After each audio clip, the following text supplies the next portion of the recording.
اعوذ باللہ السمیع العلیم من الشیطان اللعین الرجیم بسم اللہ الرحمن الرحیم الحمد لأہلہ والصلاة علی اہلہا اما بعد فقد قال رسول اللہ صلی اللہ علیہ وآلہ وسلم من مات علی حب آل محمد مات شہیدا۔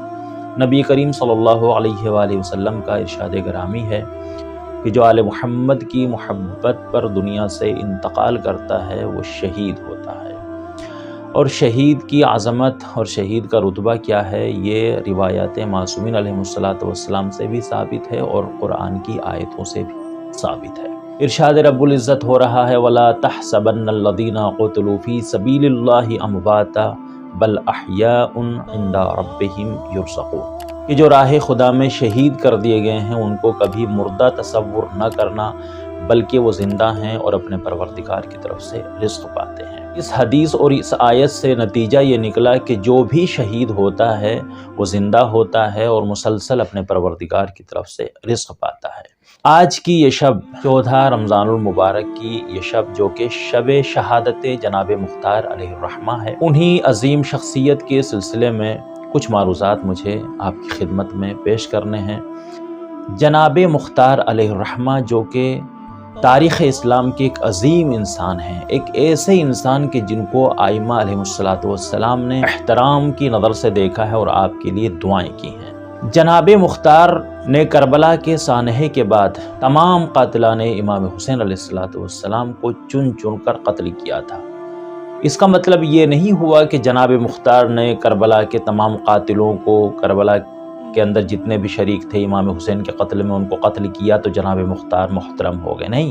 اس سے پہلے بھی جناب مختار بڑے عظیم مرتبے پر فائز تھے۔ یہ بات ہم اس لیے عرض کر رہے ہیں کہ آج سوشل میڈیا پر کچھ بے بصیرت لوگ جناب مختار کے کردار کے سلسلے میں باتیں کر رہے ہیں اور ایسے نازیبا الفاظ ان کی شان میں استعمال کرتے ہیں کہ سننے والے کو یقیناً غصہ آ جاتا ہے، چونکہ وہ ایک عظیم انسان ہے بچپن سے۔ جناب مختار کا بچپن میں یہ عالم تھا، اگر ہم عقیدے کی بات کریں کہ لوگ کہتے ہیں کہ جناب مختار کا کردار نعوذ باللہ استغفر اللہ ثم استغفر اللہ کہتے ہیں کہ ان کا کردار صحیح نہیں تھا۔ جناب مختار کی اگر ہم بچپن کو دیکھیں، ایسا خوبصورت اور حسین بچپن ہے جناب مختار کا۔ وہ واقعہ شاہد ہے کہ جب آپ بچوں کے ساتھ باہر سڑک پر کھیل رہے ہیں اور مولا کائنات حضرت علی علیہ السلام اپنے بیت الشرف سے نکلے، ساتھ میں جناب اسبغ بن نباتہ ہیں، مولا کائنات آگے بڑھے اور جناب مختار کو مخاطب کرنے کے بعد فرمایا یا کیس یا کیس۔ عربی زبان میں لفظ کیس فطین اور ہوشیار کے لیے استعمال کیا جاتا ہے، عقل مند کے لیے استعمال کیا جاتا ہے۔ آپ غور کریں، تصور کریں، تدبر کریں، غور و فکر کریں اس جملے میں کہ مولا کائنات اگر کسی بچے کو کیس کہہ کر خطاب کر رہے ہیں، عقل مند کہہ رہے ہیں، اب اس کے بارے میں اگر کوئی سوال اٹھائے اور ان کے کردار میں کوئی شک کرے تو یقیناً یہ انسان بے عقل ہے، انسان بے وقوف ہے، احمق ہے۔ اس لیے کہ مولا کائنات آپ کو ہوشیار کہہ کر خطاب کر رہے ہیں۔ مولا کائنات نے آپ کو اپنے زانوں پر بٹھایا، پیشانی کو بوسہ دیا اور 2 مرتبہ آپ کو عقل مند کہہ کر خطاب کیا۔ جناب اسبغ بن نباتہ کہتے کہ مولا اس بچے کے اندر ایسی کیا خاص بات ہے کہ آپ اس کو اتنا پیار کر رہے ہیں، اس کو عقل مند کہہ رہے ہیں؟ تو مولا کائنات نے کہا اسبغ تم جانتے نہیں، ایک زمانہ وہ آئے گا کہ جب ہمارا بھرا گھر کربلا کے میدان میں قتل کر دیا جائے گا، اس وقت یہی بچہ ہوگا کہ جو ہمارے تمام دشمنوں سے چن چن کر بدلہ لے گا۔ امام حسین سے ایسی عقیدت رکھتے تھے جناب مختار کے راستے میں چلتے ہوئے امام حسین علیہ السلام کے قدموں سے جو خاک مس ہو جاتی تھی اس خاک کو اٹھا کر اپنی آنکھوں کا سرما بنایا کرتے تھے، اپنے پیشانی کا جھومر بنا لیا کرتے تھے جناب مختار۔ ایسی شخصیت جو اتنی انسیت رکھتے ہیں امام حسین علیہ السلام سے، ایسی عقیدت رکھتے ہیں اہل بیت علیہ السلام سے، بھلا ان کے بارے میں ایسے نازیبا الفاظ استعمال کیے جائیں، یقیناً یہ تعجب کا مقام ہے۔ جناب مختار کے بارے میں جناب جعفر جن کو ابن نماء حلی کہتے ہیں، علامہ جعفر جو کہ حلہ کے رہنے والے تھے، وہ فرماتے ہیں کہ جناب مختار وہ عظیم شخصیت ہیں۔ دیکھیے میں پھر وہ جملہ عرض کر رہا ہوں کہ جناب مختار اس لیے محترم نہیں ہوئے ہیں کہ انہوں نے امام حسین کے تمام قاتلوں کو قتل کیا ہے، نہیں، بچپن سے آپ دیکھیں جناب مختار کو علامہ جعفر الحلی فرماتے ہیں اپنی کتاب ذوب النظار فی شرح السار میں، فرماتے ہیں کہ جناب مختار وہ عظیم شخصیت ہیں کہ جو لمحہ بلمحہ اہل بیت علیہ الصلوۃ والسلام کے معاون رہے ہیں۔ جب مولا کائنات نے ان کے چچا کو مدائن کا گورنر بنا کر بھیجا، اس وقت بھی ایک معاون کی حیثیت سے جناب مختار اپنے چچا کے ساتھ ساتھ تھے، اور ایک زمانہ وہ بھی آیا جب حاکم شام ملعون نے مغیرہ ابن شعبہ کو کوفہ کا گورنر بنایا، اور یہاں آنے کے بعد جب اس ملعون نے اہل بیت علیہ الصلوۃ والسلام بالخصوص مولا کائنات کے سلسلے میں جب اس نے نازیبہ الفاظ استعمال کرنا شروع کیے، ممبروں سے مولا کائنات پر جب تبرہ کرنا شروع کیا، جناب مختار برداشت نہ کر سکے، اور یہاں سے جناب مختار نے ترک وطن کیا اور آپ مدینہ میں چلے گئے اور جناب محمد بن حنفیہ کی خدمت میں جا کر رہنے لگے۔ یہ ہیں جناب مختار۔ اور اس کے بعد علامہ جعفر فرماتے ہیں کہ مجھے افسوس ہے ان لوگوں پر، اب ظاہر سی بات ہے کہ اشارہ اپنے ہی لوگوں کی طرف ہے، اگر دشمن جناب مختار کے بارے میں نازیبہ الفاظ استعمال کر رہا ہے تو ان سے ہمیں کوئی شکوہ نہیں، وہ تو ہے ہی دشمن۔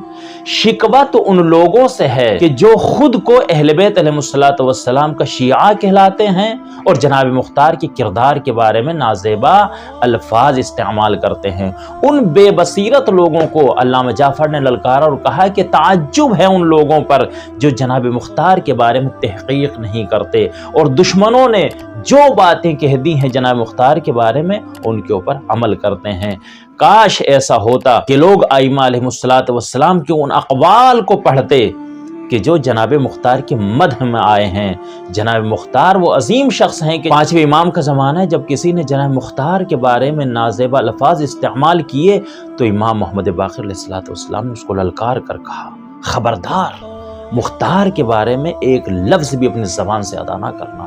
مختار وہ عظیم انسان ہے کہ جس کے سبب گھرانے اہل بیت میں دوبارہ سے خوشیاں لوٹ کر آئی ہیں۔ کیا عظیم شخصیت ہے جناب مختار کی، لیکن آپ کے کردار کو پامال کیا گیا۔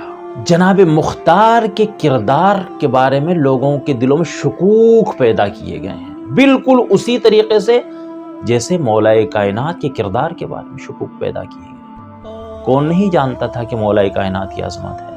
کون نہیں جانتا تھا کہ مولا کائنات سید الوسیین ہیں؟ کون نہیں جانتا تھا کہ مولا کائنات سید الاولیاء ہیں؟ کون نہیں جانتا تھا کہ وہ ابو الائمہ ہے؟ سب جانتے تھے، مگر ایسا پروپیگنڈا کیا گیا کہ جب مسجد کوفہ میں شب 19 رمضان جب مسجد کوفہ مولا کائنات کے سر پر ملعون ابن ملجم نے ضربت لگائی اور یہ خبر جب پوری دنیا میں پھیلی ہے اور شام کی وادیوں تک پہنچی تو لوگ ایک دوسرے کی طرف تعجب بھری نگاہوں سے دیکھ کر سوال کر رہے تھے کہ سنا ہے علی کے مسجد میں تلوار لگی؟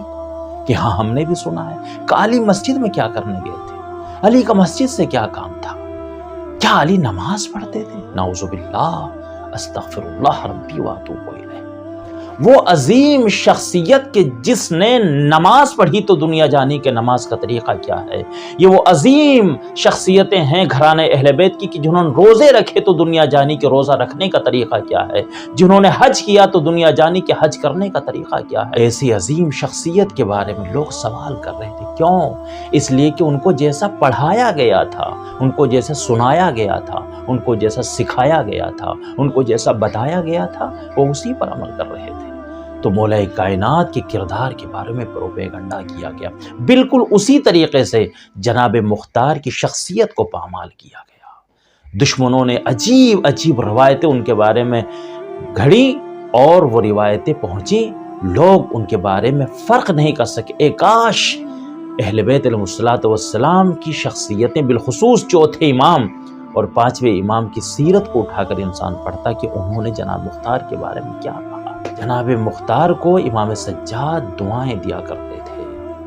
وہ واقعہ کہ جب جناب مختار نے 4 بڑے جو کربلا کے قاتلوں میں جو شامل تھے، عمر سعد، ابن زیاد، خولی اور حرملہ، ان 4 ملعونوں کے سر جب کاٹ کر جناب مختار نے چوتھے امام کی خدمت میں بھیجے، اس لیے کہ جناب امام سجاد کو بہت انتظار تھا کہ میں دنیا سے جانے سے پہلے اپنی آنکھوں سے اپنے بھائی علی اصغر کے قاتل کا کٹا ہوا سر دیکھوں۔